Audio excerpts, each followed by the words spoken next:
जो तुम्हारे मन अति संदेह, जो तुम्हारे मन अति संदेह, तो किन जाई परीक्षा ले हूँ, तो किन जाई परीक्षा ले। जो तुम्हारे मन अति संदेह, जो तुम्हारे मन अति संदेह, तो किन जाई परीक्षा लेहूँ, तो किन जाई परीक्षा लेहूँ, तो किन जाए परीक्षा ले।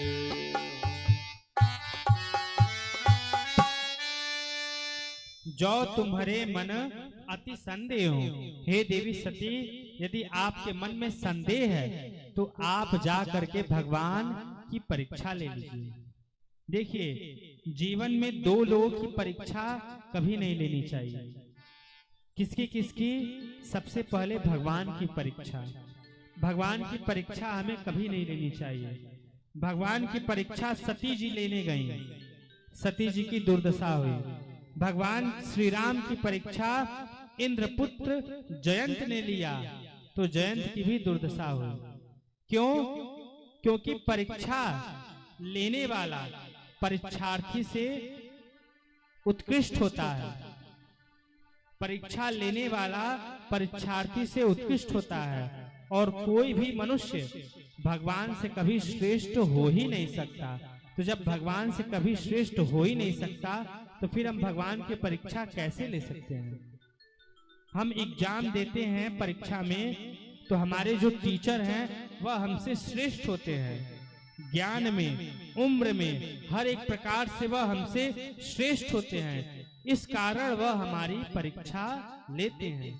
और हम सब जीव हैं, हम सब भगवान, हम सब माया के अधीन हैं। हमारी जो बुद्धि है वह माया के अधीन है, और भगवान क्या है? भगवान गुणातीत हैं, माया के परे हैं। तो फिर हम इस बुद्धि से, जो माया के अधीन है, इस बुद्धि से उस गुणातीत भगवान की परीक्षा कैसे ले सकते हैं?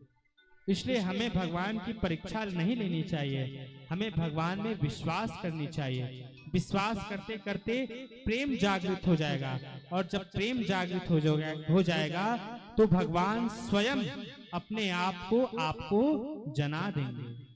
हम भगवान को अपनी बुद्धि से न जान सकते हैं और न उनकी परीक्षा ले सकते हैं। यदि भगवान की कृपा हो गई तो हम भगवान को जान सकते हैं। और दूसरा किसी संत, किसी महापुरुष की परीक्षा नहीं लेनी चाहिए। क्यों?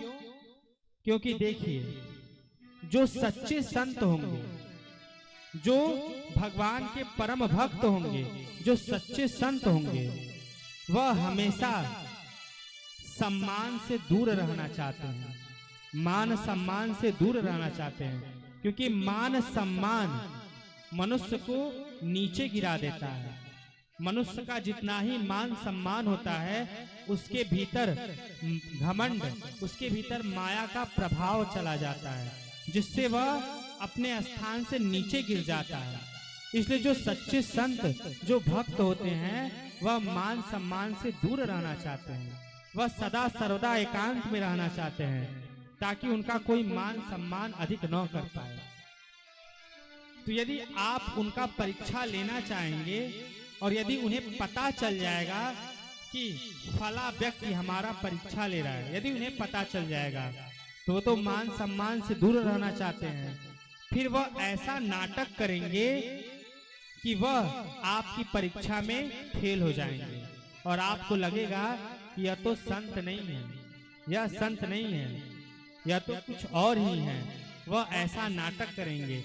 फिर आपका उन संत के प्रति अश्रद्धा हो जाएगी और फिर कुछ भूल हो जाएगी, उन संत के प्रति आपका अपमान हो जाएगा, फिर आपको दोष लग जाएगा। इसलिए संत की परीक्षा नहीं लेनी चाहिए।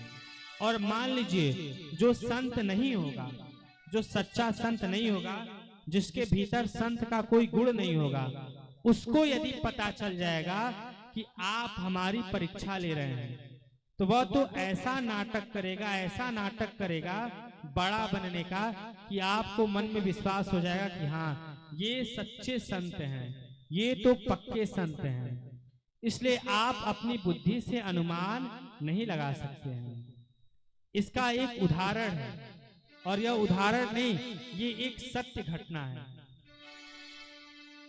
जो वृंदावन में मलूक पीठ हैं, उनके जो पीठाधीश्वर हैं, मलूक पीठाधीश्वर, वह जब छोटे थे तब वह कथा बता रहे थे। उस समय एक संत थे, उन संत का नाम नहीं ध्यान आ रहा है।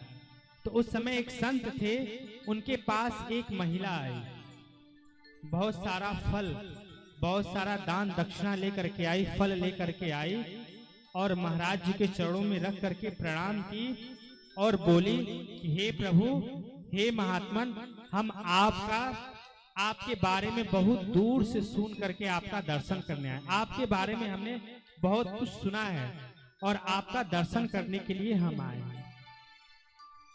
हमारे माता पिता बचपन में ही मर गए थे, मैं ही बड़ी थी, तो मैंने अपने भाइयों को पाला पोसा, मैंने अपने भाइयों को पाला पोसा, इसलिए मैंने विवाह नहीं किया। तो वह महात्मा बोले, थोड़े बूढ़े थे, महात्मा बोले कि देखो मैं बूढ़ा हो गया हूं, मैं तुमसे शादी नहीं कर सकता।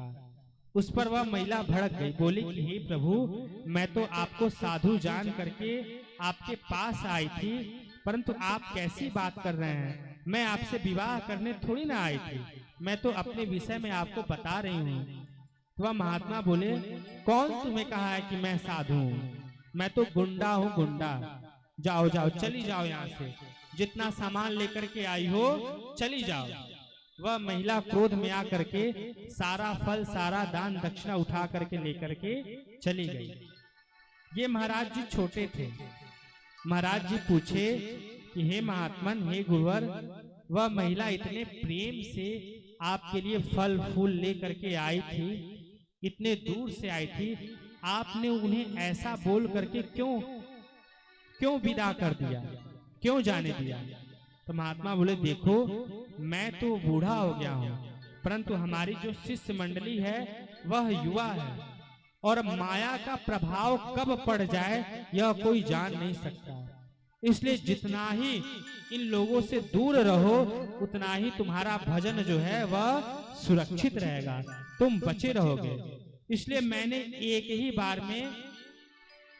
बार में सब कुछ साफ कर दिया, अब वह दोबारा नहीं आएगी। महाराज जी बोले, अच्छा मान लीजिए वह फिर से आ गई तो? मान लीजिए इतना कहने के बाद भी वह महिला फिर से आपके पास आ गई तो महाराज जी बोले, फिर से आ गई तो अब उसको गाली दूंगा और गाली दे करके उसको भगाऊंगा। महाराज जी बोले, अच्छा मान लीजिए वह गाली सुन करके भी आ गई आपके पास तो महाराज जी बोले, गाली सुन करके आ जाएगी तो फिर ये डंडा है, डंडे से मारूंगा। तो महाराज जी फिर पूछे, बालक के रूप में थे, कि मान लीजिए गाली सुन करके, डंडा खा करके फिर से आपके पास आ गई तो वह महात्मा लगे रोने और बोले, जब इतना संत और महात्मा के भीतर उनके प्रति इतना प्रेम उसका हो जाएगा, तब मैं उसे बताऊंगा कि राम कैसे मिले। जब इतना प्रेम उसका महात्मा के प्रति हो जाएगा, तब मैं उस महिला को बताऊंगा कि उसको राम कैसे मिलेंगे। अर्थात मैं अपने बल से, मैं अपने भजन से उसको बता दूंगा कि उसको राम कैसे मिलेंगे, उसको राम से मिलवा दूंगा। तो इसलिए हम अपनी बुद्धि से किसी महात्मा, किसी संत के परीक्षण नहीं कर सकते हैं। इसलिए इन दो लोगों की परीक्षा कभी लेनी नहीं चाहिए। और सती जी भगवान श्री राम की परीक्षा लेने चली गई और इधर शंकर भगवान बट वृक्ष के नीचे विश्राम करने लगे और क्या कह रहे हैं, मोरे हो कहे ना संशय जाहे, मोरे